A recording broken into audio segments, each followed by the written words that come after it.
ॐ कृष्णं वन्दे जगद्गुरुं। प्रिय आत्मीयजनों, गत रविवार को आयुर्वेद संबंधी चर्चा के समाप्ति पर मैंने कहा था कि अगले क्रम में हम सुश्रुत संहिता को लेकर उस पर विचार करेंगे। इसी बीच में मुझे सूचना मिली कि ये 21 तारीख आज की है, ये अंतर्राष्ट्रीय योग दिवस के रूप में प्रसिद्ध है और हम चाहते हैं कि अपन इस विषय में कहीं कुछ विचार करें। तो उसे छोड़ करके और यहाँ से हम प्रारंभ कर रहे हैं। ये विषय की दृष्टि से उन लोगों ने चाहा है, अखिल विश्व बंधु अष्टांग योग साधन। इसका अर्थ ऐसा है कि आप 8 अंगों वाले इस योग की साधना करेंगे तो निश्चित है संपूर्ण विश्व का बंधुत्व आपको स्वतः प्राप्त हो जाएगा। तो आइए अपन इस पर विचार करते हैं कि योग साधन क्या है। जब ये विषय सामने आया तो मुझे ध्यान आया कि अधिकांश पढ़े लिखे और समझदार उच्च स्तर के व्यक्ति योग न बोलकर योगा बोलते हैं।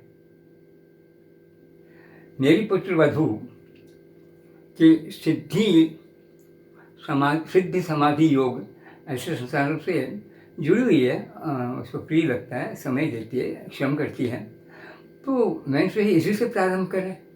तो मैंने कहा भाई क्या है वो तुम्हारा कि सिद्ध समाधि योग। नहीं, योगा नहीं कि नहीं, योगा तो वो लोग बोलते बाहर वाले वो योगा बोलते हैं और हम तो योग ही बोलते हैं। हाँ, अपने लोगों में ये डॉक्टर्स हैं, इंजीनियर्स हैं, पढ़े लिखे जो ज़्यादा हैं वो योगा बोलते हैं। तो मैंने कहा जब तुम इतने लोगों को सुनते हो और इस प्रकार से सुनते हो तो तुम्हारे मन में कई प्रश्न उठता कि योग ठीक है योगा कि नहीं, योग ही ठीक है, योगा कहाँ से ठीक आएगा। मैं क्यों भाई, अच्छा तुम यही काम कर कि ये योगा इसकी अपने रोमन लिपि में वर्तनी जो है वो बता क्या होगी। तो बिल्कुल सीधा बता दिया, YOGA। मैं बहुत सुंदर है। और मैंने अब अपना जो योग है इसको हम जिस प्रकार अपनी लिपि में लिखते हैं लिख के बता योग, तो उसने योग में ऐप पूरा लिख दिया। मैंने कहा अब बता हम जो बोल रहे हैं वो ठीक है और योगा जो है वो ठीक है। तो वो कहने लगी योगा ठीक है। तो मैंने सुना है ही नहीं कि नहीं, ये तो गाय वगैरह जितने भी ये व्यंजन होते हैं वो बिना ऐ के बोले नहीं जाते, इसलिए ऐ तो सब में रहता ही है। तो मैंने कहा जब तुम इतना समझती हो बेटा तो ये योगा है, अब इसके वर्तनी में तू जो बोल रही है YOG, अगर हमारे गाय में जिस प्रकार स्वतः ऐ है ऐसा ऐ वहाँ नहीं हो पाता है और उन्होंने दिया है तो उन्होंने योग दिया है या योगा दिया है। तो तुझे मालूम होना चाहिए सत्य कि जब प्रारंभ काल में ये लोग संस्कृत के नाते हमारे संपर्क में आए तो इन लोगों ने संस्कृत की वर्णमाला को और रोमन लिपि आदि को बहुत अच्छी तरह से विचार कर लिया था और उन्होंने बड़ी सावधानी से योग राम जैसे शब्दों को लिया। हम मूर्ख निकले कि हम भूल गए तो हम राम बोलते हैं, हम योग बोलते हैं। जब योग बोलते तो हमारे सामने आते ही नहीं है, इसलिए हम लोग लिखने में तो पहले योग लिखेंगे पर बोलने में योग बोलेंगे, योग भक्ति। तो मैं इसलिए इस चीज़ से दूर करने के लिए अब आज हम उल्टा उनके ऊपर दोष लगा रहे हैं कि वो योगा बोल रहे हैं और हम ठीक बोल रहे हैं। तो क्या हम लोग इस प्रकार की असावधानी में वर्णों के भाषा के जो भाषा सब कुछ है, यानी कहा जाए ब्रह्म का जो तत्व है उसका सर्वस्व यदि कोई है तो भाषा है, क्योंकि वेद दो बातों में है, एक तो शब्द वेद है और एक ब्रह्म वेद है। तो जो व्यक्ति शब्द वेद में निपुणता प्राप्त नहीं करेगा ब्रह्म वेद में कहाँ से निपुणता प्राप्त कर लेगा। और शब्द वेद में निपुणता में जो उच्चारण वाला पहले ही कदम है वही हम ठीक नहीं करेंगे तो हम कहाँ से क्या उच्चारित करेंगे। तो मालूम होना चाहिए कि अपना ये जो उच्चारण का गलत तरीका है, इसको अत्यंत प्राचीन काल में म्लेच्छ नाम दिया गया। जिस उच्चारण को जैसा होना चाहिए वैसा न करके और उल्टा सुल्टा उच्चारण कर लेना है, ये म्लेच्छ है। अगर म्लेच्छ को म्लेच्छ रूप में नहीं समझें तो आज अपन समझे अपशब्द है। अपशब्द को गाली गलौज में न लें तो इसका मतलब बने बनाए शब्द को बिगाड़ के बोलना है। जैसे हमारा धर्म शब्द है, पर हम धर्म बोलते हैं, तो वस्तुतः धर्म हमारा शब्द है, धर्म अपशब्द है, म्लेच्छत्व है। पर क्या हम अपने छोटे, चलिए जो व्यवहार की बात है, हम धीरे धीरे इतने कर सीख भी जाएंगे, पर जो दुनिया को सिखाने का यत्न करने वाले पत्र पत्रिकाएं वगैरह, इन्होंने तो बिल्कुल इसी प्रकार की भाषा का प्रयोग ही कर दिया कि जैसे हम प्रारंभ काल से इंग्लिश भाषा को अत्यंत प्रसिद्ध। तो मैं चाहता हूँ कि हम योग को जानने के पहले इस म्लेच्छत्व को दूर करने का यत्न करें। और म्लेच्छत्व को दूर करने का मतलब कि हमारी थोड़ी सी भी त्रुटि होगी, अगर उसके प्रति हम सावधान न रहे तो संपूर्ण बातों को प्रभावित करने वाली होगी। तो ऐसी दृष्टि में जो हमारा म्लेच्छत्व वाणिज्यिक संगीत था, आज वो म्लेच्छत्व हमारे संपूर्ण व्यवहार में हो गया। हम जरा सा उल्टा सुल्टा काम करेंगे तो हमारे पुराने पूर्वज जो खुद पर जानते हैं, अरे ये क्या म्लेच्छत्व कर दिया तुम, क्या म्लेच्छ बन गया तुम, ये क्रम इस प्रकार करने से इस प्रकार ने कर दिया, ऐसे कर दिया। तो बाहर से आकर बैठा, खाने बैठ गया, सीधा ग्लास तोड़ लिया, ये म्लेच्छ बना कहाँ से आ गया। तो ये जब छोटी छोटी चीज़ें हमें म्लेच्छ बनाती भी है, म्लेच्छत्व से हटाती है। तो योग में तो पूरा ही नाम है योगो। जीवन के हर पहलू से, काल के हर क्षण से और हमारी क्रिया की हर पद्धति से जिसका निरंतर योग बना रहे वो योग है। तो हम इस अंतर्राष्ट्रीय योग को अंतर्राष्ट्रीय योग के रूप में ही भेजना चाहते हैं। इस योग को योगा के रूप में नहीं देखेंगे। और आज ये योगा हो रहा है। अब इससे जो योगा को बढ़ाने वाले नहीं थे, पर योगा वाले क्षेत्र में गलती से जो जिस प्रकार हम उनको गलती देख रहे हैं, वैसी गलती आज हो गई है। और वो गलती ये हो गई कि हमारे योग के अष्टांग नहीं रहे। योग के दो जो मुख्य अंग हैं वो बिल्कुल ही समाप्त कर दिए गए। मैं जब अपन विषय पर आऊँगा तो करूँगा। इसके लिए ये भी कहा गया था कि हम अनेक जगह देख चुके हैं, पर हमें आज तक पता नहीं चला कि योग किसने दिया। तो हमें थोड़ा सा योग का इतिहास भी और प्रथम योग देने वाला कौन व्यक्ति है, कौन नहीं है, आगे इसका कैसे विस्तार हुआ, ये भी देखना चाहेंगे। मैंने कहा यद्यपि आवश्यक है, जो मैं चाह रहा हूँ हम ठीक ढंग से देखें, पर लोगों को ऐसा लगता है कि हम अपने मूल विषयों के इतिहास पर चले जाते हैं। तो ये प्रश्न क्यों पैदा हुआ? तो उसने कहा कि बात यह है कि सारे शास्त्रों का कौन प्रवक्ता है, ये हमारी एक मान्यता है, और वो मान्यता है ब्रह्मा। पहले प्रवक्ता, प्रारंभ करने वाले व्यक्ति वो ब्रह्मा है। और उसके बाद में ब्रह्मा से लोगों ने क्रमबद्ध प्राप्त किया है। तो हमें ऐसा कहीं नहीं मिला कि योग को करने वाला ब्रह्मा है और ब्रह्मा से इसका एक क्रम रहा, इसलिए जिज्ञासा सामान्य भी है। मैंने कहा ऐसा है तो विचार कीजिए। आप अगर इधर उधर के ग्रंथ देखते तो आपको पता चलता कि ब्रह्मा ही योग के प्रवर्तक भी है। ब्रह्मा का एक नाम है हिरण्यगर्भो। क्या है?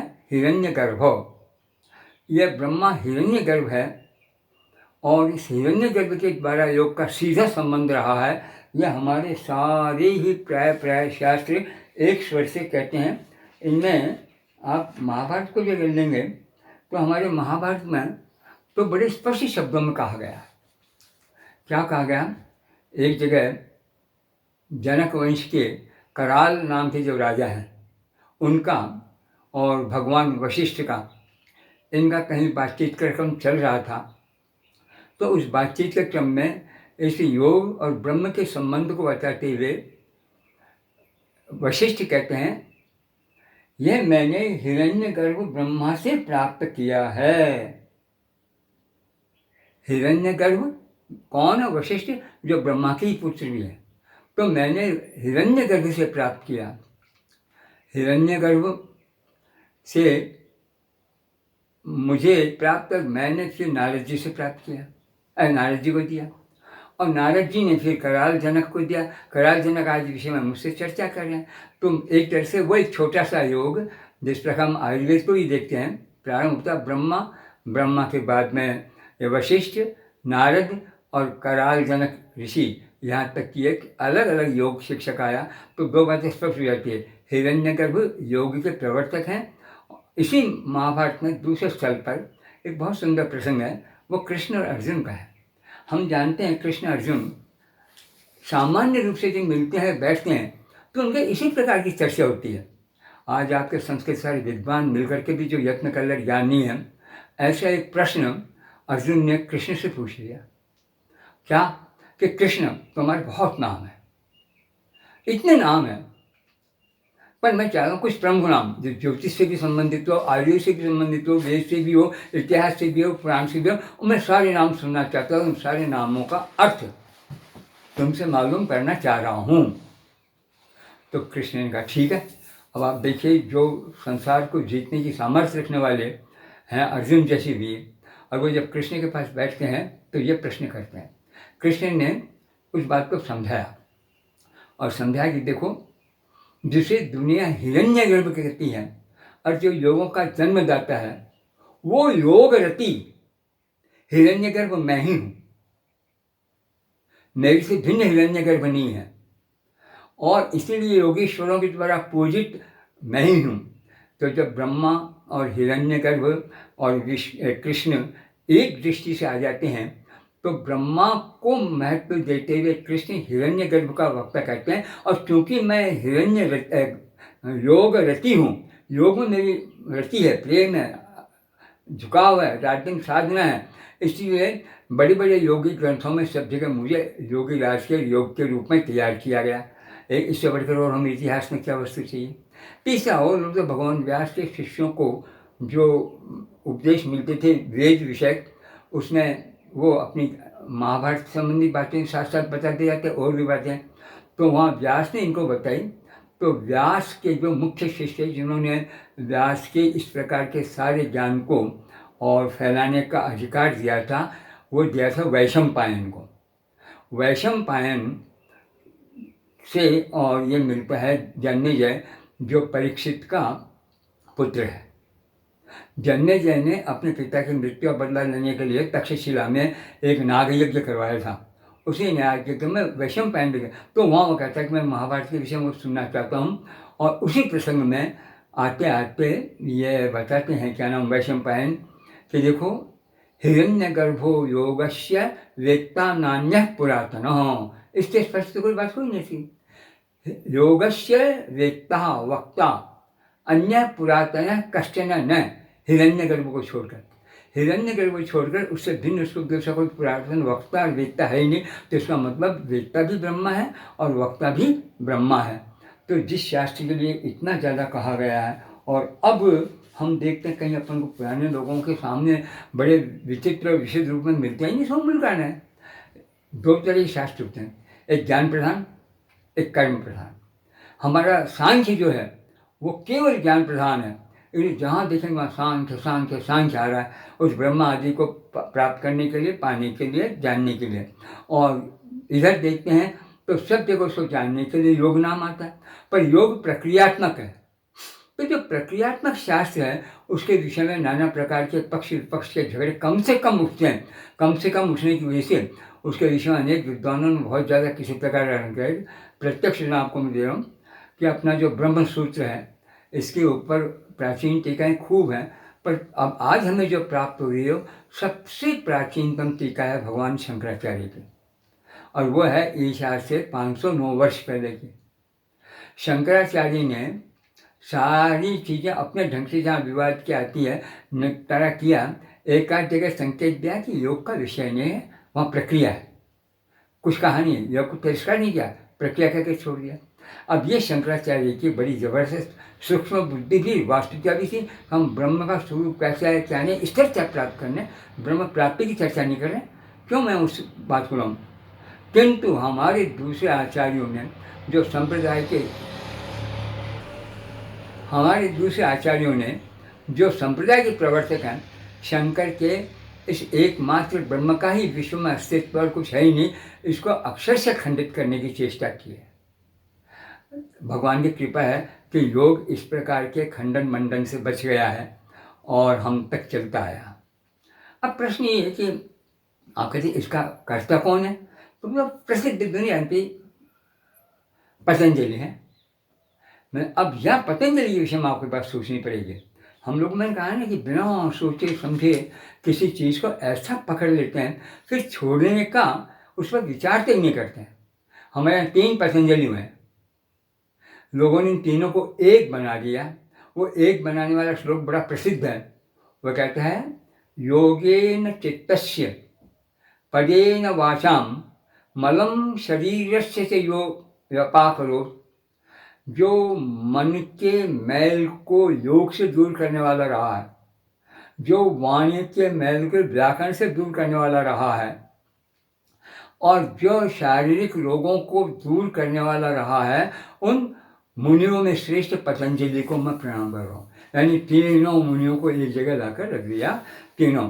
तो योगकार पतंजलि, भाष्यकार व्याकरण भाष्यकार पतंजलि, और इन दोनों से प्राचीन और महाभारत से पूर्व काल के हमारे ये जो चरक संहिता है उनके बनाने वाले पतंजलि, तीनों हम एक करके मान रहे हैं। कितनी भयंकर विडंबना है कि हम लोग कोई सोचते नहीं, जो पकड़ ले तो पकड़ लिया, चल रहे हैं। और ये पंडित शास्त्री जो संस्कृत के कहते हैं, आपको खूब शास्त्रार्थ करते हैं, उन्होंने देश का सत्यानाश शास्त्रार्थ में किया, शास्त्र देने में नहीं किया। योग के विषय में जो जो अनेक बातें वो सारी मैं बताना चाहूँ, ये बड़ा मुश्किल पड़ेगा, पर एक बात प्रासंगिक रूप से मुझे आ गई, वह है कि योग के 4 पाद हैं। ये जो भगवान पतंजलि ने दिए हैं वो 4 है: साधन पाद, समाधि पाद, विभूति पाद और अंत में कैवल्य पाद। तो सबसे पहले जिस चीज़ को आप प्राप्त करना चाह रहे हैं उसके साधनों को तो प्राप्त करो। तो योग के जो साधन हैं उन साधनों का अत्यंत सुंदर विश्लेषण इसमें किया गया है साधन पाद में। और ये ग्रंथ बहुत छोटा है, आप 40-50 इन्हीं सूत्रों के हिसाब से 100-200 से ज़्यादा इसमें पाएंगे ही नहीं, पर कितना मोटा है ये विचार कीजिए। चलिए, इसके बाद आए तो अब समाधि की ओर बढ़ रहे हैं आप। और समाधि क्या है, इसका छोटा सा स्वरूप भी आपने कर लिया। तो हमारे छोटे छोटे काम में भी हमें समाधान मिल जाए और हम आश्वस्त हो जाएं, और ये मानो हमारे दुखों से छुटकारा है और नया जीवन मिल गया। इस समाधि से लेकर के और उस समाधि की अंतिम प्रक्रिया तक जो बताने की छोटी मोटी बातें थी वो इन्होंने इस ढंग से बता दी। अब तीसरा है कि जब व्यक्ति योग साधना में चलता है और जिस गहराई में हो जाता है, तो इस प्रकृति के कौन से हमारे सामने रहने वाले द्रव्य से, पदार्थ से वो क्या क्या प्राप्त कर सकता है, योग के उस जबरदस्त विभूति के भाग को इन्होंने पतंजलि ने तीसरे पाद में लिया। उसका नाम है विभूति पाद। उस विभूति पाद में बड़ी बात आ गई है। अब और तो नहीं, जिनकी वेद के ऊपर अटल श्रद्धा है, और वास्तव हम सारे भारतीयों के लिए जो व्यक्ति निश्चल रूप से पूजनीय वंदनीय है वो ऋषि दयानंद है। क्योंकि वेद की श्रद्धा अटल, आज तक इस प्रकार का स्वर देने का व्यक्ति पैदा नहीं हुआ था। इस व्यक्ति ने भयंकर विपत्तियां सहन करके भी, कष्ट भोग करके भी, अपमान भोग करके भी अपने मंत्र को जिस प्रकार समाज में दिया, और ईश्वर की कृपा से, उनकी वाग्मिता शक्ति से और उनकी श्रद्धा की वजह से अनेक व्यक्ति इसके अनुयायी भी हो गए। ये बहुत सुंदर चीज़ है। पर जो कुछ देर पहले भगवान शंकर उदाहरण पे मैंने कहा कि हमारे संप्रदायवादियों ने छोड़ा नहीं और सारे ब्रह्म के टुकड़े टुकड़े कर दिए, कुछ ऐसी ही आभास वाली बात मुझे यहाँ प्रतीत होती है कि अब क्यों दयानंद जी ने सोचा होगा, पर नहीं सोचा होगा कि अगर योग के इस पाद पर जोर दिया गया तो लोग इधर दौड़ेंगे और जो योग का वास्तविक अभिप्राय वो खत्म हो जाए, इसलिए क्यों नहीं विभूतियों को व्यक्ति बता दें। तो इन्होंने एक सामान्य संकेत के रूप में विभूतियों पर बल नहीं दिया, पर हम भक्त ऐसे पैदा हो गए कि अब विभूति पाद के हर एक अर्थ को हम त्रुटिपूर्ण सिद्ध करके और योग की व्याख्या करने जा रहे हैं। क्या हम अपने आप को ठीक नहीं करेंगे कि वो जिसको 2 पाद और 3 चौथे पाद के बीच में रखा गया और जिसको कहने वाले वही व्यक्ति है जो पहले दूसरे चौथे पाद का है, उसके तो उसको तो हम गलत नहीं मानेंगे। इसलिए अब भाष्य और व्याख्याओं को वो गड़बड़ कर रहे हैं। ये बात सही है कि भाष्यकार गड़बड़ कीजिए कर गए, बड़ी दिक्कत हुई है। हमारे महान श्रेष्ठ विद्वान चाणक्य ने अपने ग्रंथ अर्थशास्त्र के अंत में एक बड़ा प्यारा श्लोक दिया कि जितने भी शास्त्रकार हैं उनके भाष्यों में एक दूसरे की भयंकर भिन्नता पाकर मैंने यही किया है, अपने आप ही मैंने सूत्र बनाए और अपने आप ही मैंने भाष्य किया। शास्त्रकारों में प्राय दृष्टवा भाष्यकाराणाम विप्रतिपन्न बहुधा शास्त्रकारेषु, दृष्टवा देखकर शास्त्रकाराणाम शास्त्रकारों के अर्थ के भाष्यों में विप्रतिपत्ति, एक दूसरे से पृथक जा रहा, इस आफत को देख करके मैंने विचार कर लिया अब मैं अधूरी चिंता इनके ऊपर छोड़ूंगा ही नहीं, मैं तो अर्थशास्त्र के सूत्र भी लिखूंगा और अर्थशास्त्र का भाष्य भी करूँगा। आज कोई मुझे बता तो दे बैठ करके करीबन किसी एक प्रसंग का पूरा अर्थ करके कि ये तो सूत्र है, ये इसका अर्थ है। चाणक्य ने किस प्रकार की गंभीरता के साथ में सूत्र को और अर्थ को उठाया कि आज हम इस लायक भी नहीं रहे कि सूत्र अर्थ की विवेचना को समझ लें। तो अब जब चाणक्य कम से कम ईशा से 1500 से 1600 वर्ष पहले है, वो व्यक्ति जो भाष्यकारों में और शास्त्रकारों के बीच में इस प्रकार के भेद को पाता है, तो आज यहाँ हम उल्टी दृष्टि से सब कुछ देखना चाहते हैं, एक दो वाक्य में सब कुछ प्राप्त कर लेना चाहते हैं, वो लोग क्या करेंगे? तो ऐसी स्थिति में इन्होंने भी शायद यही सोचा, योग शास्त्रकार पतंजलि ने, कि अपना भाष्य में ही लिख दो। इन्होंने लिखा तो इन्होंने पहले समझाने की दृष्टि से लिखा, तो स्वाभाविक रूप समझाने में थोड़ी सी विस्तार से आएगा, तो अपने भाष्य का नाम लिख दिया व्यास भाष्य।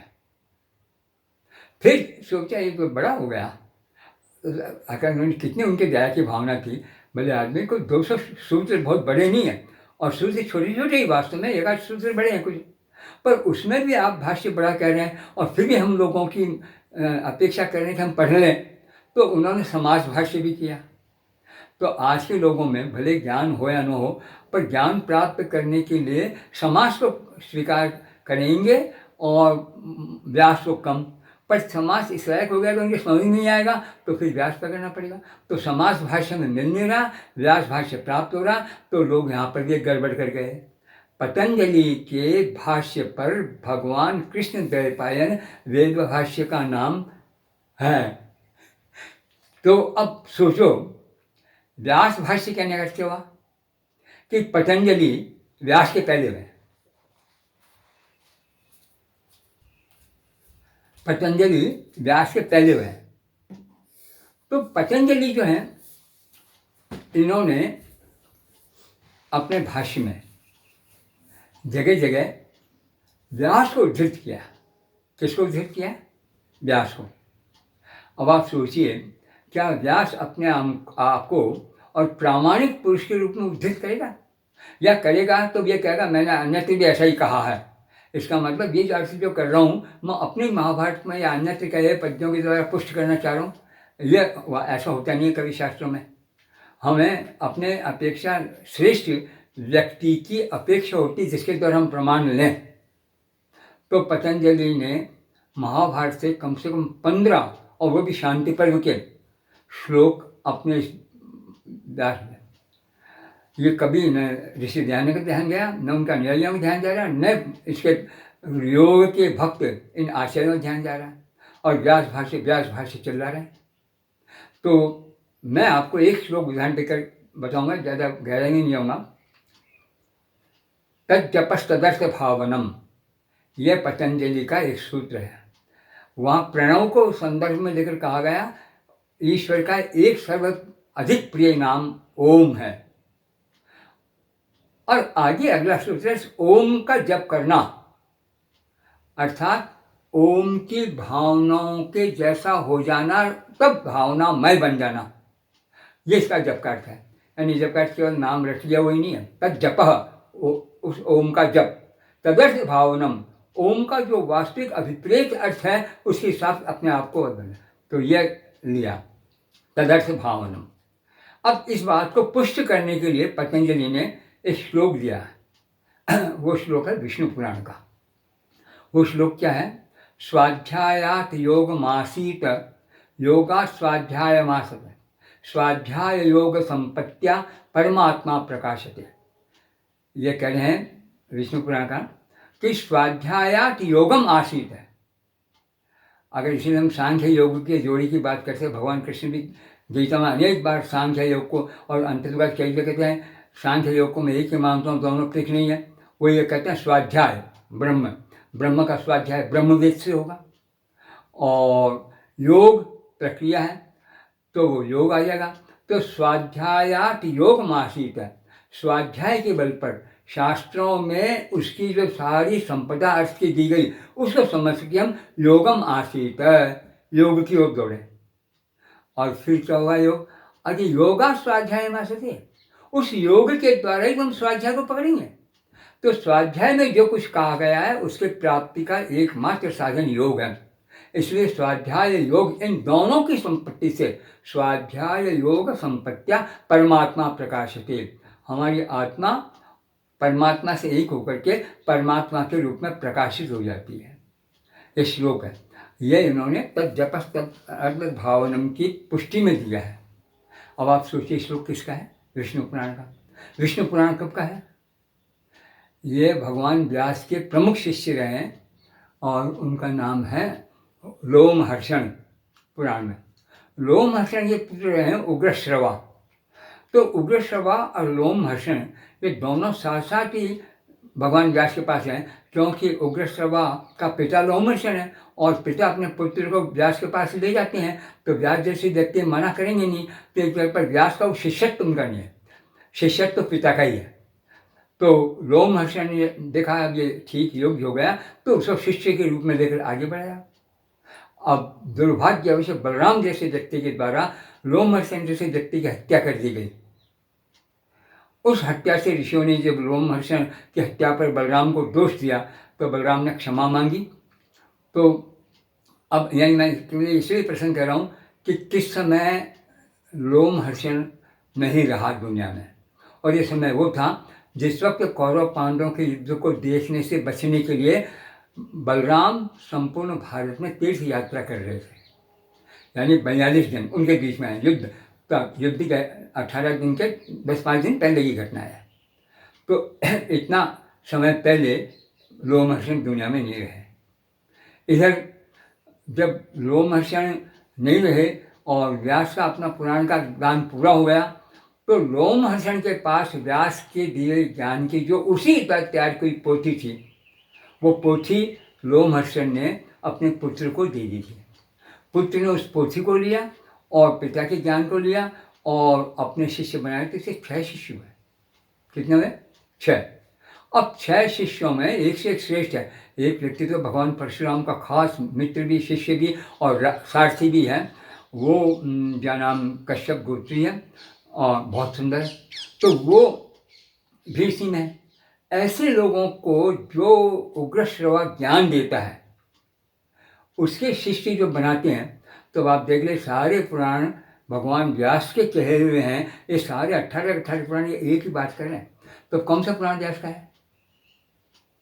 जब व्यास के शिष्य लोमहर्षण के शिष्य उग्रश्रवा, इनसे एक पीढ़ी और नीचे जाकर के उग्रश्रवा के 6 शिष्यों में से 3 शिष्यों को हम पुराणकार मानते हैं। उन तीनों में भी ऋषि है, वो ऋषि इसमें कोई श्रेष्ठ नहीं है। और उन तीनों के जो फिर शिष्य आगे हैं तो उस परंपरा में देखने पर पुराणों का सारा इतिहास ही भगवान व्यास के 100-150 वर्षों बाद प्राप्त होता है। तो सीधी सी बात है कि यह जो विष्णु पुराण है व्यास के 100-150 वर्ष, तो जिस विष्णु पुराण का हमारे को इसमें संदर्भ मिल रहा है उस विष्णु पुराण के आधार पर हम कैसे करें? ये वैज्ञानिक समझने का विषय पर आम आदमी को ध्यान देना चाहिए कि कभी कभी इस चीज़ों से हमें समस्या का समाधान मिल जाता। अन्यथा इतिहास को हम सीधा पढ़ने देखें कब पैदा हुआ, कौन सी स्थिति थी, ये विधि हमारे अपने ढंग से रही है अपने ढंग से।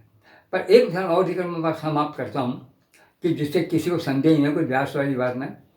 एक जगह पदों के और पदार्थों के मामले को लेकर के और विवेचन चला है ये पतंजलि अपने भाष्य में उस विवेचन को करते हुए प्रमाण रूप में भगवान पाणिनि का एक सूत्र प्रकट करते हैं हमारे सामने। क्या सूत्र है? तो संपूर्ण वेदों का जानने वाला जो व्यक्ति है उसको हम श्रोत्रिय बोलते हैं। क्या बोलते हैं? श्रोत्रिय। अब श्रोत्रिय शब्द को कितना ही तोड़ो बूझो लपटो लपटाओ, उसमें कहीं नहीं लिखता सारे वेदों का क्या था। तो हम ऐसे भी शब्दों को अपनी सुविधा के लिए, क्योंकि उस समय हम उससे पूरी तरह परिचित थे, इसलिए भगवान पाणिनि श्रोत्री के इस अर्थ को अच्छी तरह से जानते हैं। तो वो कहते हैं श्रोत्रिय वह जो सारे छंदों में वेदों में निपुण है। तो संपूर्ण वेदों में निपुण विद्वान का नाम है श्रोत्रिय। ये पाणिनि ने व्याख्या की है। तो अपने व्याख्या को लेने के लिए जो भगवान पाणिनि को उद्धृत करते हैं, श्रोत्रिय छंदोधीते, ये सूत्र पाणिनि का जो कहते हैं। ऐसे ही एक दो विषय ऐसे भी आएंगे जो पाणिनि के भाष्यकर्ता पतंजलि के भी वहाँ पर दिए हैं। तो इन सबको देखे बिना हम जिस चीज़ के पीछे पड़ जाते हैं, उसकी खूब गीत गा लेते हैं, उसकी छोटी छोटी बातों को हम कहाँ से समझेंगे जब तक इस प्रकार गहराई में जानने का हम लोगों का कोई अभ्यास ही नहीं होगा। और फिर हम यह हमारी समझ में नहीं आई, इसलिए मूल से इसको पृथक ही मान लिया जाए, ये बेकार है, या उसका हम अर्थ बदलने में लगे नहीं दिन रात। तो ये क्या हम स्वतः जाने अनजाने अपने ही शास्त्रों का सत्यानाश करने वाले लोग नहीं हैं? तो इस सत्यानाश वृत्ति से दूर उठ करके, अपने को सर्वज्ञ समझने की भावना से दूर रह करके, और जितने भी शास्त्र एक दूसरे के साथ एक दूसरे का प्रतिबंध है, इस बात को देखने के लिए हमें एक बुद्धि होकर के सारे शास्त्रों का मनन करना पड़ेगा। उस दृष्टि से हम देखते हैं कि जो पहले पतंजलि है वो चरक संहिता के समय के है, और चरक संहिता का निर्माण महाभारत के पहले हो चुका। भगवान व्यास एक जगह बताते हैं किस व्यक्ति ने तो किसने, तो उसने स्पष्ट शब्दों कृष्णास्त्रेय चिकित्सते, चिकित्सा शास्त्र में काय चिकित्सा संबंधी बढ़िया से बढ़िया ज्ञान प्रदान करने वाला आज का वक्ता है कृष्णात्रेय। यह पुनर्वसु आत्रेय का नाम है, जिसके शिष्यों में इसने क्या नाम अग्निवेश ने चरक संहिता तैयार की है। तो आप सोच लो चरक संहिता करने वाला पतंजलि कौन है, उसमें कुछ। और फिर मैंने बता दिया भगवान पाणिनि और उनके सूत्र को जब ये खुद पतंजलि उद्धृत कर रहे हैं, तो ऐसी अवस्था में अब रहे पतंजलि केवल एक तीसरे। तो तीसरे पतंजलि जो है यही योग भाष्य है। तीन व्यक्तियों के लिए कहना, योगे निचित्त पदे वाचाम मलम शरीर से जो ही लोपा करो तम प्रबलम मुनि नाम। जिसने तीनों को खत्म कर दिया, मुनियों में श्रेष्ठ उस पतंजलि को मैं प्रणाम कर रहा हूँ। अरे भले आदमी तीन को एक करके, तो कौन सा मुनियों में श्रेष्ठ पतंजलि को प्रणाम कर रहा है? पतंजलि सचमुच से प्रणाम करने से उनको दुख होगा कि लोग कहाँ से कहाँ पहुँच जाते हैं। जो इतना नहीं समझे कहाँ मेरे शास्त्रों को समझेंगे। तो इस योग को योगा नहीं होने दें और आगे बढ़ाएं। इस दृष्टि से ये दो बातें आपको मैंने विशेष रूप से कही है। इसमें तीसरी बात जो भी आई थी कि आखिर में ये जो योग है क्या 8 अंग है? तो क्या आज हम विदेश में प्रचार कर रहे हैं, क्या अपने देश में 8 अंग कर रहे हैं? आप सोचिए, संभवतः जहाँ तक मुझे ध्यान है कि इसको अंतर्राष्ट्रीय योग दिवस देने करने में कहीं न कहीं हमारे आज के जो योग राज हैं उनका ध्यान नाम है, स्थान है, या कुछ और लोग भी हैं जैसे बाबा रामदेव, खूब ज़्यादा विश्व में फैले हुए हैं। प्रश्न है, इनके योग में कहीं आप यम नियम का नाम नहीं पाते हैं। ये अष्टांग योग का प्रचार कर रहे हैं या केवल आसन से लेकर के और प्राणायाम तक जा रहे हैं? तो अष्टांग योग में केवल आसन को और केवल प्राणायाम को पकड़ लेना अरे कोई बड़ी बात नहीं है। हमारे यहाँ संध्या वंदन आदि जितनी भी क्रियाएं हैं, यहाँ तक कि गुरु के पास जाकर बैठ कर सीखना, उसमें भी कौन सा आसन होना चाहिए। सारे आसनों का बड़ा अच्छा विवेचन है। और प्राणायाम तो करती हैं, संध्या में बैठने के लिए हम प्राणायाम के रेचक पूरक वगैरह कुंभक तीनों भाग कर लेते हैं, और प्रतिदिन उसका 3 बार भी नहीं तो लोग 2 बार तो करती हैं। और जो 2 लोग नहीं करते हैं वो 1 लोग तो करती हैं। ऐसे लोग जो बैठे हैं, तो ऐसे अवस्था में आसन और प्राणायाम उतनी ज़्यादा अपेक्षा रखते हैं हाथ में पकड़ाने की, या यम नियम करते हैं। आपको यम नियम के विषय में एक बात में कहूँ तो बड़ा आश्चर्य होगा। आज के हमारी इस दुर्दशा को भगवान आद्य स्वयंभू मनु ने जानी थी। स्वयंभू मनु आद्य जो थे वो जान गए थे। वो गृहस्थ के लिए, देखो गृहस्थ, और फिर गृहस्थ में भी ये जो चौथे आश्रमवासी, इन सब के लिए एक साथ एक शिक्षा दे रहे हैं कि हमें धर्म का इस प्रकार पालन करना है। कहीं योग का नाम नहीं है, कहीं धर्म के ग्रंथ का नाम नहीं है, परंतु हमारे श्लोक बड़ा मजेदार, उन्होंने कहा बहुत ही मजेदार, घर घर में हर व्यक्ति को याद होना चाहिए कि जो योग में या योग न मान ले थोड़ी देर के लिए, तो यम और नियम, इन दोनों में एक दूसरे से जो भेद है और एक दूसरे का जो साहचर्य है, इसको समझ करके यदि नियमों के बिना यम का पालन करता है तो फिर भी कोई हानि नहीं है, पर यम के बिना नियमों का पालन करता है तो पतित हो जाता है, पतित। उनका श्लोक है यमान सेवेत नियतम। यमान और यम वो 5 ही हैं, अहिंसा, सत्य, अस्तेय, ब्रह्मचर्य, अपरिग्रह। तो अब आप सोचिए 5 ये हैं जिनको हमने यम नाम दिया। और खुद ही योग दर्शनकार भी यही कह रहे हैं कि संपूर्ण विश्व में व्याप्त किसी प्रकार का भेदभाव न करने वाले ये महान नियम जो कभी खत्म नहीं होने वाले हैं। अर्थात आप जीवन में कहीं भी रहें, किसी परिस्थिति में, किसी भी देश में, किसी भी नाम में, कोई भी संप्रदाय हो, पर इन संप्रदाय वगैरह इन सबको समझने करने की पूरा आपको देखना चाहिए। आपको ज़िंदगी में 5 व्रत ऐसे उतार लेने चाहिए कि किसी भी परिस्थिति में इनको तनिक भी मैं हटने नहीं दूंगा। तो इसी को भगवान मनु करें यमान सेवेत सततम। और फिर लोग उसने दूसरा पद बड़ा मजा था, नए नियमान केवलान बुधा। बुधा का मतलब बोध संपन्न व्यक्ति, जानकारी रखने वाला व्यक्ति, समझदारी रखने वाला व्यक्ति, केवल नियमों को जिंदगी में कभी नहीं उठा।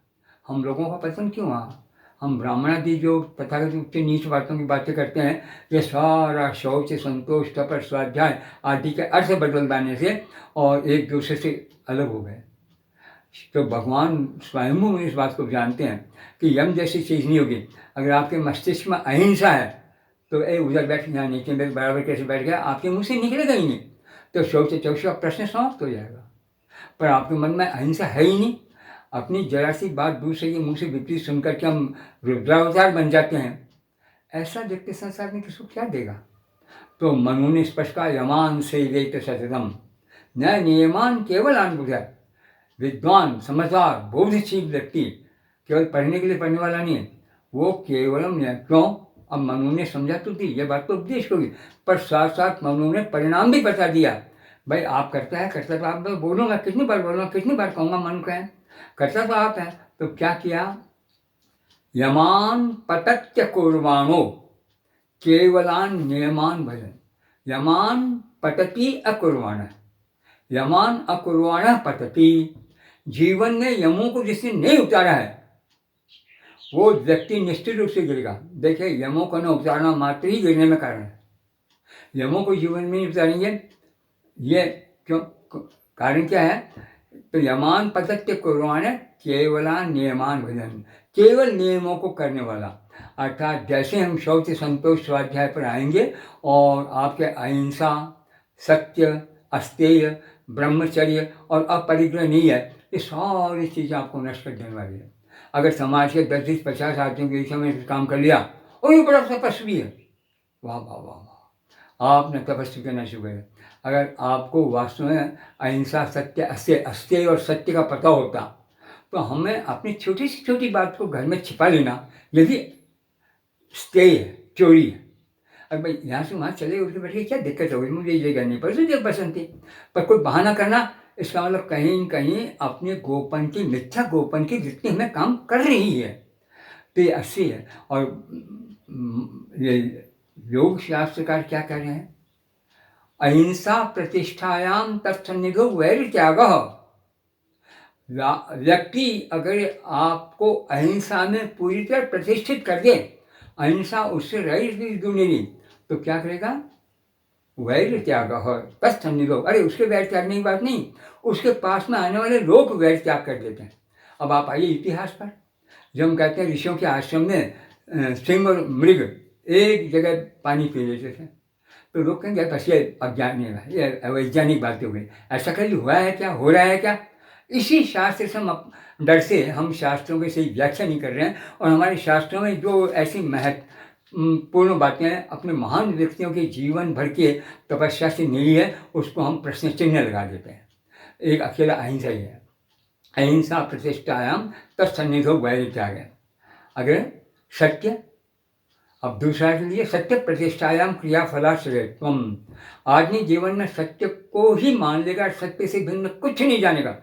भूल जाइए, आप अल्लाह मानते हैं या खुदा मानते हैं या गॉड मानते हैं या शिव मानते हैं या विष्णु मानते हैं या दुर्गा मानते हैं या गणपति मानते हैं, कुछ नहीं। एक देवता महादेवता अगर सत्य है, उस सत्य आप पकड़ लीजिए तो क्या होगा? सत्य प्रतिष्ठायाम, आपके जीवन में सत्य पूरी तरह प्रतिष्ठित हो गया है, तो आपके मानसिक शारीरिक संपूर्ण प्रकार की क्रियाएं अवश्य सिद्ध होंगी, फलवती होंगी। आज हम 1000 काम करते हैं, एक काम सिद्ध होता नहीं, तो क्यों? कि जीवन में एक झूठ भरा पड़ा है। कहाँ से ठीक हुआ? जब हम अपने आप को ठीक नहीं कर सके, योग्यता नहीं है, ऐसी अस्तेय। अब अस्तेय प्रतिष्ठा में उन्होंने एक ही बात कही, अस्तेय प्रतिष्ठायाम। उस अस्तेय में आदमी अगर प्रतिष्ठित होता है तो दुनिया के सारे रत्नों से सामने है। हम किसी घर में अतिथि के रूप में भी या परिवार के अमीर के रूप में भी, रिश्तेदारी रूप में जाते हैं, और हमारे विषय में थोड़ा सा प्रसिद्ध है कि वो थोड़े से सावधान रहेगा, कोई चीज़ भाई जेब में डाल देगा तो घर के लोग ताले लगाना शुरू कर देंगे। और एक, मैं उनका कोई संबंध ही नहीं हूँ, पर उनका बहुत अच्छा मित्र हो, उस घर में गया तो लोग कहें आने दो, उनको कोई परवाह नहीं कि कोई बाहर का आदमी आ रहा। क्यों? बात यही है कि हमारी जो अस्तेय आदि की भावनाएं हैं, हमारी इस प्रकार की अपर वाली समझने वाली भावना है, दूसरे को कष्ट न हो कहीं भी इस प्रकार की भावना नहीं है, तो लोग यही अविश्वास करेंगे। तो अहिंसा, सत्य, अस्तेय, और आगे तो ब्रह्मचर्य कह दिया। ब्रह्मचर्य के विषय में मैं बार बार कह रहा हूँ कि ब्रह्मचर्य हमारे पढ़ने के समय का एक कोई विशेष प्रकार का अनुशासन नहीं था। अच्छी बात है कि हमारे पहले आश्रम के लिए ब्रह्मचर्य को अनुशासन के रूप में रख दिया गया है, पर ब्रह्मचर्य के शाब्दिक अर्थ को आप देखिए, ब्रह्म ही है एकमात्र चर्या जिनकी। चर्या खाना पीना सोना उठना, जैसे अपन दिनचर्या बोलते अपनी, तो एक एक जिसे अपन क्षण बोलते हैं, श्वास बोलते हैं, प्रश्वास बोलते हैं, उसमें जहाँ ब्रह्म समा जाए, इस प्रकार की चर्या की उपासना करने के लिए हम वहाँ पर प्रवेश हुए हैं। जब ब्रह्म से इतना बड़ा था जाएगा तो किसी के कागज़ को बिना पूछे हाथ लगाना भी पाप लगेगा। जहाँ आत्मीय था वहाँ ऐसे बार बार पूछने की जरूरत ही नहीं है। तो यह, और फिर अंत में जो बात दे दी वो अपरिग्रह दे दी। अब देखिए, देखने में बहुत छोटा है, बिना मतलब बातों का ढेर नहीं करना, ठीक है, पर यह अपरिग्रह कितना बड़ा हो सकता है कि हम एक नौकरी ना छूट जाए, जिससे अच्छे पैसे मिल रहे हैं, तो चलो अपने सारे साधनों को, सारे सिद्धांतों को, सारे आत्मा के जो प्रतिष्ठा के भाव को खो करके और हाँ में हाँ झूठ में मिला के चले जाएंगे। ये परिग्रह जैसी भावना नहीं थी। तो तेरे मैं मेरी नौकरी को मैं नौकरी समझता हूँ, नौकरी को मैं अपने जीवन का नाश नहीं समझता हूँ, वृत्ति मात्र है, वृत्ति मेरे जीने के लिए है, जीवन का नाश कराने के लिए नहीं। ये भावना अगर होगी तो व्यक्ति में परिग्रह की भावना न होगी। आज अपन जानते जो अपरिग्रह पार ज़्यादा जपते हैं, दुनिया में सबसे अधिक पैसे लेने की भावना उनके बीच में है, और फिर लेना, और नहीं तो कोई धरती में मंदिर बना करके अपना प्रतिष्ठा प्राप्त करो। तो इन सब पांचों यमों में एक भी ऐसा नहीं है जिसमें देश का, तो देश काल जाति इनके नियमों से सर्वथा रहित और संपूर्ण विश्व के प्रतिबल काम करने वाला है। इसलिए मैं कह रहा था कि हमारा जो अष्टांग राजयोग है वो विश्व बंधुत्व की भावनाओं को जगह देने वाला है। यह तो अब इन सब चीज़ों को हम नहीं समझेंगे, इन सब सामान्य बातें हैं, बड़ी अच्छी शायद माननी चाहिए, मैंने सुना। हाँ, ज़्यादा हम मान लेंगे अच्छा आदमी का लक्षण है, बुरे आदमी का लक्षण। पर जब मनु ने सब कुछ भूल करके केवल यम नियम को इसमें सबसे पहले ध्यान दिया, इसका मतलब समझ लीजिएगा आपका पहला जो कदम है वो यम है, और उस कदम को आपने छोड़ दिया, नियम वाले कदम को छोड़ दिया।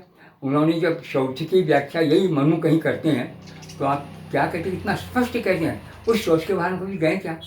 वो कहते हैं अद्भि शुद्धंति गात्राणी, आपके गात्र, गात्र शब्द बहुवचन हो गए हैं, गात्राणी, और गात्र शब्द है शरीर के लिए एक वचन। तो जब शरीर के लिए एक वचन है तो गात्राणी को भोजन क्यों दिया? अब इस शरीर के जितने भी अवयव हैं, बाहर भी हैं भीतर भी हैं, वो सारे अवयव अधिभी शुद्धंती, जल से शुद्ध होंगे। 72% जल हमारे अंदर है, वो अंदर की कितनी विकृतियों को कितनी शुद्धि के रूप में रखकर हमारे जीवन में चल रहा हो।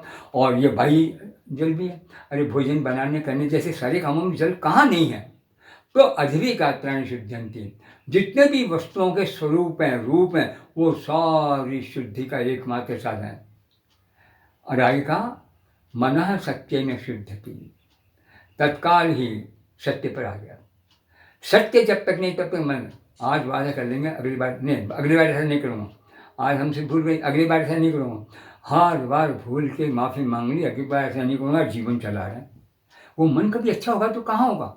मन की दृढ़ता के लिए सत्य ही सबसे बड़ा सहारा है।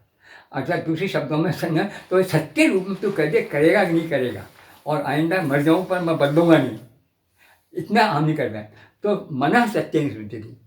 विद्या तपोभ्याम भूतात्मा, अब हमारी जो आत्मा हमारे अंदर बैठी है, इन भूतों के बीच में बैठी जो आत्मा है, उसको सिद्ध करने वाली दो चीज़ें हैं, विद्या और तप। देखिए वही बात आ गई, ब्रह्म और योग।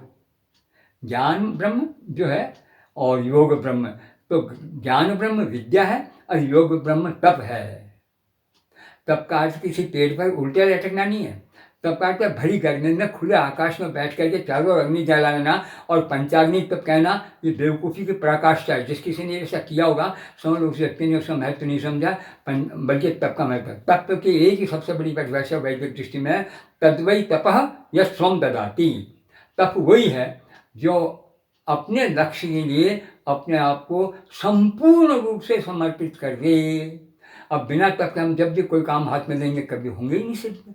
और तप का मतलब जिस लिया उसी दिन उसको प्राणों की तरह मान लिया कि एक श्वास भी लेना हमारे प्राण खत्म करने वाला होगा। इसमें थोड़ी सी भी ढिलाई करना, थोड़ा सा भी अपने आप को इससे अलग करना, इस तप से दूर हटना हो जाएगा, पता नहीं थोड़ा सा क्या बड़ा परिणाम निकले।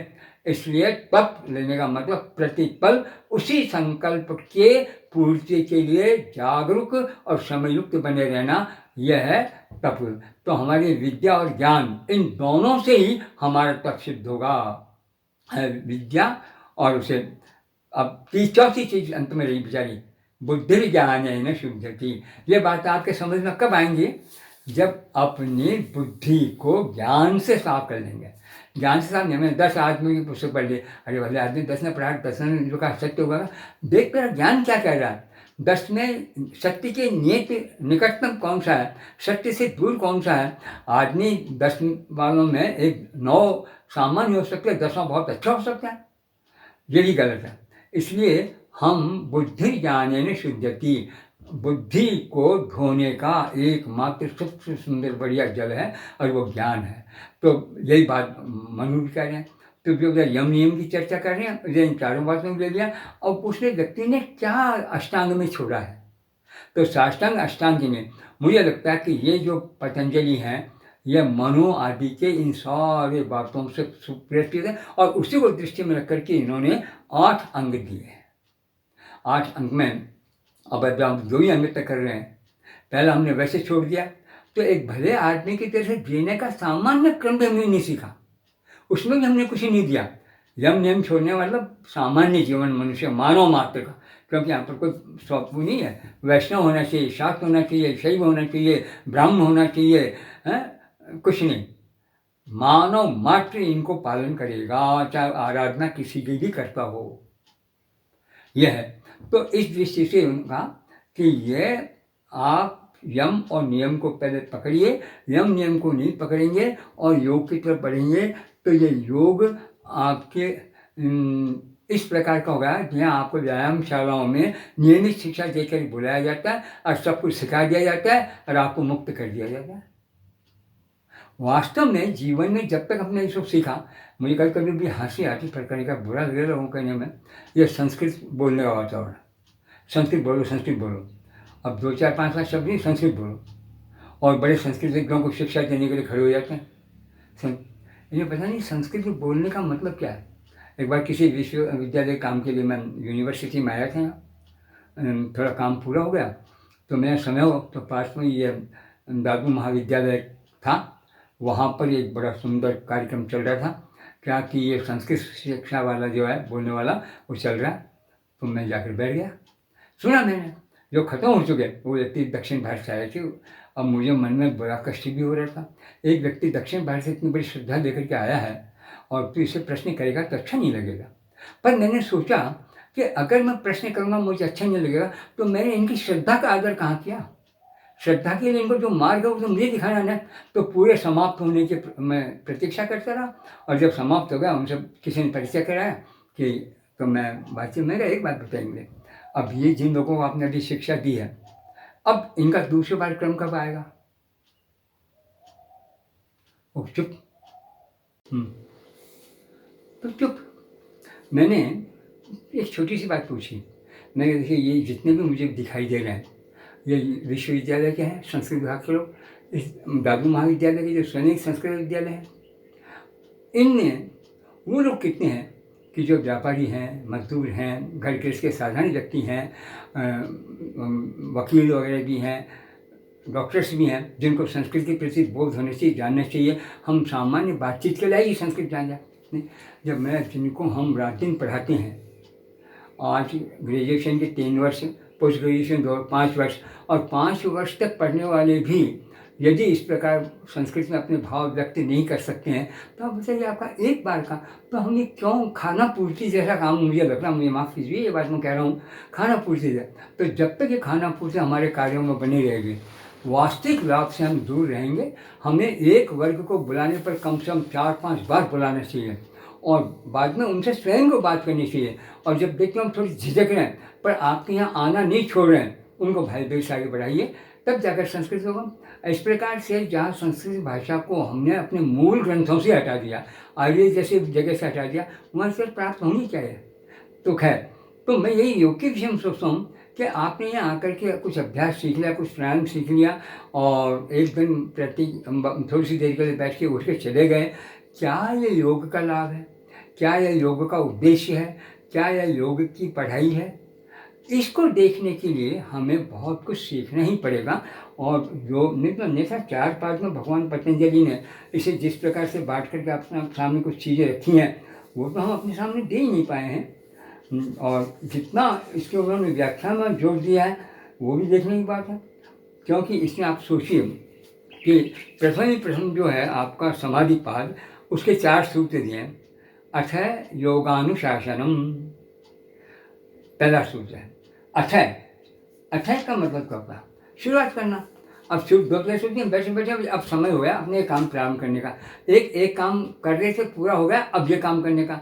तो इसका तो एक सीधा सा उपाय है कि जब हम कोई भी कार्य प्रारंभ करेंगे तो अथय और ओम इनको ब्रह्मा के शब्द मान करके और हमारे मंगलजनक मान लेंगे और बोल देंगे योग का अनुशासन। अब देखिए योगानुशासन शब्द से स्पष्ट सिद्ध हो रहा है। क्या सिद्ध हो रहा है? कि योग का अनुशासन। अरे आप जब योग सिखाने बैठे पूरी बात तो आप तो शासन कर रहे हैं, अनुशासन कहाँ जाएगा? इसका मतलब ही पतंजलि कह रहे हैं कि मेरे पहले हजारों व्यक्ति जो योग के विषय में कहते चले गए, इसलिए आज ये व्यक्ति शासन करता केवल एक ब्रह्मा है। बाकी जितने भी आचार्य होते गए अपने अनुभवों के आधार पर, शास्त्रों बल के आधार पर, अपनी चाहने वाले व्यक्तियों की प्रार्थना के आधार पर, किसी भी रूप में जब भी योग के विषय में कुछ बोले हैं तो वो उनका अनुशासन ही का, शासन के बाद में उसका अनुसरण करते हुए जो कुछ कहा जाए उसका नाम है। पाणिनि भी अपने रखने अतः शब्दानुशासनम। अरे शब्दों के विषय में वो ब्रह्मा शुरू से कर रहे हैं सारे, तो इस दृष्टि से एक बार। अब दूसरा कहा योग का लक्ष्य परिणाम क्या है, क्या परिणाम किस लिए है, योग का फल क्या है? तो इन्होंने सबसे मोटी चीज़ दी, योग चित्तवृत्ति निरोध है। योग चित्तवृत्ति पर रोक लाना, नियत समय तक रोक निरोध का नाम है। रोज रोक देना, रुद्ध कर देना, और नी का मतलब नियत समय तक। तो जब तक हम चाहें उस विषय पर हमारा मन लगा रहे, जब नहीं चाहें और तब तक पहले ही निकल जाए, ये संभव नहीं। अब आप सोचिए योग की चर्चा कर रहे हैं और चित्तवृत्ति के निरोध का नाम ले रहे हैं, इसका मतलब योग का कहाँ आवश्यकता है? एक योग की आवश्यकता विद्यार्थी को भी है। क्या है कि भोजन कर रहा है और अपने होने वाली जो खेल की प्रतियोगिता है उसका ध्यान कर रहा है, अब न तो खेल की प्रतियोगिता से कुछ मिल रहा है, न भोजन से कुछ मिल रहा है, जो हमारी भोजन करने की पद्धति है। इसलिए जो मूल बात है, मुझे इन दोनों में से किसी एक में जिसमें भी प्रगति करनी है, दोनों से ही जा रहा है। तो जब करें तब शुरुआत में, चित्त का नाम भी यही है, मन की बात नहीं, चित्त की बात है। चिति धातु जो है संज्ञान अर्थ में है, चयन करने अर्थ में, चीज चयन करने अर्थ में। तो हम सबसे पहले बिखरी हुई इन मनोवृत्तियों को नाना प्रकार से इकट्ठा करके एक जगह कर लें, जब इकट्ठ हो जाएंगे तो उसका निरोध होगा। अब निरोध का तत्काल फल बता दिया तथा जैसे ही मन का निरोध हुआ नहीं, दृष्टु स्वरूपे अवस्थानम, जो दृष्टा है वो स्वरूप में, विद्यार्थी दृष्टा है तो विद्यार्थी रूप में, एक अधिकारी किसी जगह का दृष्टा है तो अधिकारी रूप में, एक शिल्पी है शिल्पी रूप में, आयुर्वेद शिक्षक या कोई भी चिकित्सक है चिकित्सक के रूप में, वो चिकित्सक रूप में अपना अवस्थित हो जाएगा। दुनिया भर के अन्य तरीके से प्राप्त होने वाले लाभ या अन्य तरीकों से प्राप्त होने वाली हानि, ये सारी चीज़ें उसके मस्तिष्क से निकल जाएगी। उसको एक ही चीज़ होगी कि ये जो कुछ मैं कर रहा हूँ यह सर्वदा ठीक है, इसी में मुझे लगे रहना चाहिए। आज ये किया, कल वो किया, परसों किया नहीं। तो यह तीसरा तत्काल योग दे दिया है, दृष्टु स्वरूप अवस्थान, दृष्टा के स्वरूप में ही स्थित हो जाना। क्यों? अगर ये नहीं करेंगे तो क्या हो गया? तो वृत्ति सारूप्तम इतरत्र, बाबा ये प्रथम तीन चीज़ें आप नहीं करोगे तो उस स्थिति में आपकी जो वृत्तियाँ हैं उनकी स्वरूपता इधर से उधर भटकती पड़ेगी। जो करना चाहिए उसको आप भूल जाएंगे, जो नहीं करना चाहिए वो आपको कुरे देगा। तो ये इसीलिए कहते हैं वृत्ति सारूप्तम इतरत्र। अगर आप इस प्रकार की तीन चीज़ों की नहीं करेंगे तो उस स्थिति में आपकी वृत्ति की स्वरूपता खत्म हो जाएगी। जब वृत्ति की स्वरूपता खत्म हो गई, आपकी दृष्टा की जो शक्ति है वो समाप्त हो गई, निरोध ही नहीं हुआ, तो अब योग किस काम का? तो योग का पहला पाठ है 5 वर्ष के बच्चे से लेकर के और 90 वर्ष तक की उम्र से भी ज़्यादा वाले व्यक्ति तक उसके जीवन का सही मार्ग दिखाना। क्योंकि सारे जीवन को बिना किसी रोग के, क्योंकि ठेका आयुर्वेद का है, बिना किसी रोग के और रोगों से दूर रखना ये योग का काम है। अब अगर हम सोचें वृत्तियाँ क्या है, बस यहाँ से साधन पाठ शुरू, समाधि पाठ शुरू हो जाता है। क्योंकि इसमें नाना प्रकार की क्लिष्ट अक्लिष्ट करके वृत्तियों के हैं। जब इन वृत्तियों को हम समझ लेंगे, सब कुछ ठीक कर लेंगे, तब जा कर के हमारी साधना का अवसर हमारे पास में आएगा। तो समाधि पाद से, साधन पाद से और क्या नाम आपका विभूति पाद से बराबर क्रम रखता हुआ अंत में जाकर कैवल्य पाद तक पहुँचेगा। तो योग कैवल्य तक पहुँचेगा।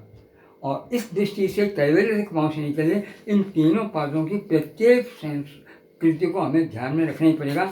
ये सब ध्यान में रखेंगे तब करेंगे। अब देखिए जहाँ समाधि साधन पाद आता है, अब मालूम साधन पाद का सबसे पहला सूत्र वहाँ है तपः स्वाध्याय ईश्वर प्रणिधानानि क्रिया योग। अब आप जो क्रिया योग कर रहे हैं, जो कुछ व्यायाम कर रहे हैं, नाना प्रकार के आसन कर रहे हैं, उनमें आपका कौन सी सिद्धि की प्राप्ति हो रही है? ये कह रहा है ये क्रिया का योग है और क्रियाएं 3 है, तप है, स्वाध्याय है, ईश्वर प्रणिधान है। देखिए तीनों के तीनों ही आपके इसमें आ गए हैं नियम में यम में नहीं है। तब अगर आपने उसको पूरी तरह से अपने आप को समर्पित नहीं किया तो कुछ नहीं है। आपने समर्पित कर दिया, मार्ग नहीं है, स्वाध्याय नहीं तो हमारे कहाँ से आएगा? तो स्वाध्याय अवश्य हो जाएगा। तो जब तब भी कर लिया, स्वाध्याय भी कर लिया, तो अब क्या बाकी रह गया? अब बाकी रह गया ना तीनों, दोनों को पा करके, तप को भी करके स्वाध्याय को करें, तुम गर्विष्ठ तो होते चले जाओ और उस सत्ता को भूलते चले जाओ जहाँ तक जाना हमारा दायित्व है। इसने ईश्वर प्रणिधान का नाम ले लिया। जो कुछ मैं कर रहा हूँ ईश्वर के लिए कर रहा हूँ, ईश्वर को ही समर्पित हो, तो तप की पराकाष्ठा ईश्वर प्रणिधान में जाती है। तो जब तप स्वाध्याय ईश्वर प्रणिधानानि इन तीनों चारों पांचों चीज़ों को आप कर लें, तीनों को, तो ये आपका क्रिया योग सिद्ध होगा। और उस क्रिया योग में आपके 5 जो हैं आसन, प्राणायाम, प्रत्याहार, धारणा, ध्यान, असम। तो अब जब तक यह क्रिया योग में इस सिद्धि को हम प्राप्त नहीं करें तो क्रिया योग कहाँ से आएगी? तो भविष्य की दृष्टि से हम इसके साधन पादी पादों को दृष्टि में रखते हुए और कुछ इसके विषय के खासकर विभूति पाद, जिस पर अनावश्यक ही लोगों को शंका होती है, कर नहीं पाते हैं, रहता है तो ईश्वर की कृपा से हम इसे अगली बार देखने की चेष्टा करेंगे। धन्यवाद।